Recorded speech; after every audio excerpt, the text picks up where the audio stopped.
my delicious co-creators, Lilou here with Richard. Hello, Richard. Hi, how are you? Awesome, I love it. I'm here in beautiful Paris. Notre Dame is here, and we're in the 5th district in Saint-Michel. And there's a little synchronicity here that I'm just going to tell you because it's quite amazing. Life is pretty awesome, and I love meeting people like you, Richard. It's really special. You wrote this book. It's only in French right now, but we're going to speak about the story because there's some beautiful life lesson here. The book that you wrote, Richard, is on your son, Mikhail. So it's called Mikhail, mon fils, which is Mikhail, my son. Exactly. And it's the story, it's your testimonial and what you've learned and this love story and transformational story, really. And I would love to that you share, as you did in French, but let's do this in English for all the people that are English speaking around the world. About what is all this about? To summarize it, because that story lasted 12 years, it's the story of my son, Mikhail, seen through my eyes, his father. That child was a very special child at many levels. Physically was physically handicapped, disabled, had a severe neuromuscular disease, which was a life-threatening disease. We were told when he was two years old that his life expectancy was about 2.5 years, and he lived to the age of 12. So that's the first level of the story, is the fight, the struggle to keep him alive, all the intensive care which I provided to him at home for many years. And the second level, I think, is the core of the story, is the transformation which I received to my relationship with Mikhail. And I have to say that in my professional life, I was not I was in a special position because I was a radio host and interviewer and producer for Radio Canada, which is like French BBC. And my topic, my daily show, was about spirituality, psychology, self-help, and philosophy of science, new science, and the rest. So I had the privilege every week of receiving the Dalai Lama, David Bohm, or Rupert Sheldrake, or Wayne Dyer, or Deepak Chopra and the likes. But everything that I've learned through them became the lab to integrate that was through my relationship with Mikhail at home. Yes, and also something very quite amazing or surprising is that you had yourself a near-death experience at the age of 12, and then your son died at the age of 12. You went through many, many years of interviewing people, so you had all those lessons. You even built a school or a hospital for children, handicapped children? Actually, it's my wife who designed and built it. It was a house for special disabled children, special children, yes. Even before all this? 2 years before Mikhail came into our life, the house was called Maison Mikhail, or the House of Mikhail. So we were really connected to that energy, which is, as you know, with the myth of Mikhail, Saint Michael, it's a myth of struggle to fight the dragon. What I did is to incarnate that with fighting for the life of my son. Yeah. And we're here, and I must say, we're right here in Saint-Michel, and there is Michael, the angel Michael, that is on top of, that is standing there with his sword, and under his feet is the devil or somebody's bad, or I don't know what exactly, but the symbolic is just amazing that we're right here in between Place Saint-Michel, and we didn't do this on purpose.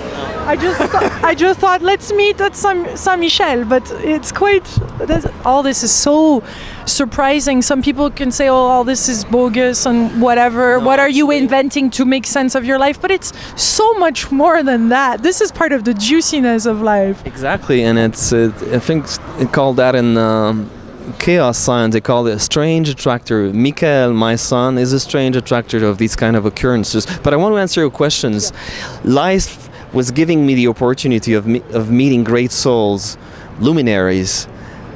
And prior to that job, many years before, when I was 12 years old, I was going to a summer camp, and every summer camp they used to have a theme, and that particular summer was 1970. The theme was cowboys and Indians, of course. So the people who were running the summer camp managed to have all the decor of the woods to make ourselves think and actually be in an environment like it was a cowboy of Far West. So it went to such details that they even had a noose hanging from a tree.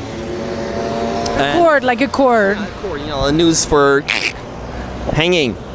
And one day, I was supposed to do the dishwashing core, but I didn't do it, so I skipped away.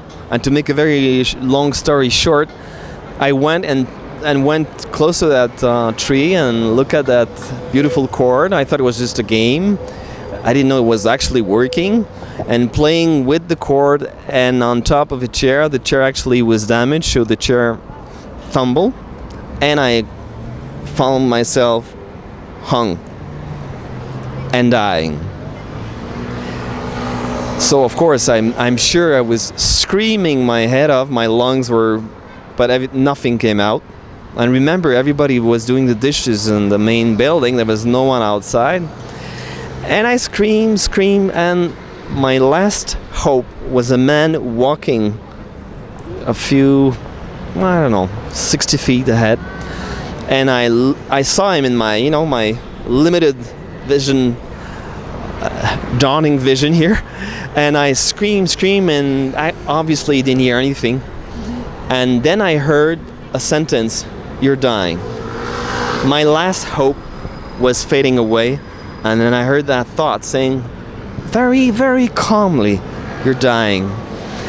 And the next moment I had this vivid impression. You see my hands and going to my lower back, that my consciousness was like going up in a silent swish upward motion through my spine, and it was ejected through the head of my head to the top of my head. Sorry for my English, I've been practicing in This is good, this is great. And I actually found myself outside of my body. And I say it's strange because I was dying. The 12-year-old was dying. And what is that consciousness? It was a witness consciousness, a greater self. The observer. Observer, expanded self. And remember, it was 1970. Dr. Raymond Moody's book, his work about life after life, wasn't published. It was published 4 years later in English. So it was nowhere in our culture to fit that near-death experience. But it really opened me up, believe me. And I was not a regular teenager afterwards. I was reading books on the very rare books that were available at the time on spirituality, on meditation, and Chris Griscom, maybe? Yeah, it was 15 years later that. So yeah, ecstasy is another frequency. Yeah. But the very sense, the meaning of that experience, it really dawned. Do we say dawned to me? Anyway, the meaning came to me when Mikhail appeared in my life 21 years later, and we were given that life-threatening verdict. Actually, was going to die that winter when he was going to be 2 years. Maybe we'll make it 3 years old, but. And I realized life had given me the experience of near death, to realize that in death there are two levels. There is what you see. I was not very nice, probably not very nice, with my purple face hanging at the end of a cord, right? What I felt was extraordinary, because I didn't tell you the state of consciousness this witness consciousness was. It was a omnipresent kind of grace, yeah. which I feel now. If I speak to you, I kind of revisit that moment. And you have tears in your eyes. You're moved by this. Absolutely, because it's not tear of sadness. It's like overflow of joy. It's extraordinary, that state. And the meaning of that, because maybe at that time I thought, well, was it an attempted suicide? Was it? No. Sometimes life gives you trials, but you get the meaning many years later. And for me, that meaning dawned to me when I received Mikhail and I received this life-threatening verdict. And I said, oh my God, I was given that experience. I was given that experience to know in my flesh and blood that life lives on beyond death. And when my son is going to die, because he was going to die, but he died at 12 years old, not 2, I was there. And you saw this tiny little body you were explaining in the French version that was really, really small, and yet he had this big, huge, beautiful mind, and he was he was opening the heart of everybody he would meet. This is the transformation. Let's speak about that, right? When he died, I literally felt like I was entering a state of universal compassion, which kind of finished my near-death experience in a way. Father and son united for 12 years. Now he's gone, but he's living through me. His essence, right? Which I'm a witness of. This is why I wrote the book. The transformation of living with someone, a dear one, so physically challenged, but so extraordinarily gifted in his mind. He had no false limits, no fears. He couldn't walk. Well, no worry. He makes everyone else walk for him. He had no sense of false limitation. What we as adults invent for ourselves, we create barriers, frontiers. Oh, I can't do this. I'm too old for that, Oh, I'm scared what she's going to think about that. These are all little fears that we invent to keep ourselves in our comfort zone. Well, I've lived with someone who had none of these false limits. And just let's make sure we stay tidy here. Oh, yeah, I'm tendency to move. Yeah, the French in me is very. That's great. So I don't know if we can call that life lessons, but what I've learned from Mikhail is to live every moment as if it's the infinite. The infinite is central everywhere. Why not now with you? With you. He was not able to walk. He had problems breathing because of his disease. Okay. Well, because of that, and witnessing he didn't make any pity about it, many times now, within a day, sometimes I will walk and stumble like a kid because I feel I can walk, and it's a grace. It's a natural grace that we take for granted, but it's a miracle. Walking is a miracle. Breathing, it's the breath of life.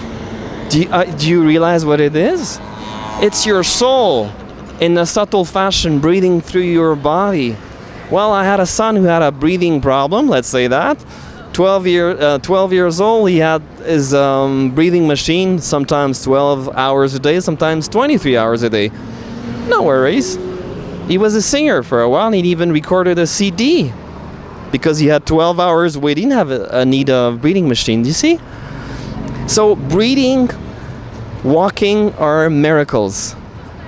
These are some of the giveaway I got from Mikhail, but more than that, it's very fashionable to talk about the power of now. I've learned to channel that in a very ordinary way. You don't need to go to an ashram or make a retreat or go for a seminar. Let's do it right now. Let's do it. We're standing. Your feet are on the ground. That's one dimension of the nowness, is to be grounded. We are relating at this level, heart level. Second level of this now, the level of open-heartedness. If you have the privilege of having experiences such as a near-death experience, it's the infinite entering the present moment. Third level of the presence of the power of now. Simply done. Walk around after this interview and repeat in your mind First of all, it's an exercise. Can I suggest Sure. it? Okay. Bring it on. We're here for that. Think of something that puts you in a very good state. You can think on anything. Keep it to yourself. It puts you in a very good state. And in that state, once you anchor that state, I'm going to give you a very extraordinary and powerful mantra. It's called "The infinite is central everywhere." You repeat that mentally while you are in that good state and see after a few seconds, a few minutes, what it gives you. What state you're going to go up to and go in expanding state up and sideways.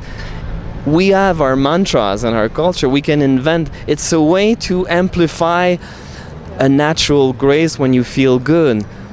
I've discovered that with Mikhail. And what we've been doing for so long is retract. Like they make it smaller and smaller and smaller, be on our own, being afraid to share, being afraid to be ourselves, fit in. And we're it's time to expand.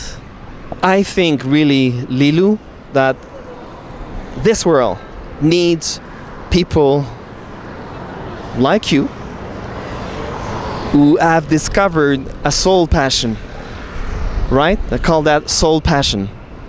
You get up in the morning and you do what makes your heart open, which makes your soul present and your existence lighter and lighter for others. I think it's a Jewish prophet called Hillel who said, "If not now, when? If not me, who?" So now is the time to make a difference. I'd like you always welcome. You are the one. you always welcome your guests by saying, "Hello, co-creators." What does it mean? I'll give you my own version. You can create, and I say you, we can create by intention, by small little gestures, heaven, little paradise every day, many times a day. Give a smile to someone who's grayish looking. You see his sadness. Give a seat in the subway. Why not? Yes, it doesn't have to be positive thinking. It's not what I'm saying. I get fear sometimes. I get negative, of course. But then I look at it, I witness it. Uh-oh, this is a fear. Oh, I don't feel good today. First step. Second step, what am I going to do about it to transform it? Yeah. That's the power of intention. Yeah. That's the decision. That's the co-creation. That's... So when life presents to you, this is your son, how did you transform that? Well, first of all, it was a fight. Of course, it was a fight for survival. I was so scared. And after a while, I realized it wasn't alive being scared. So I let go of the fear of him dying because I was living in fear. I did not let go of taking care of him. I let go of the fear.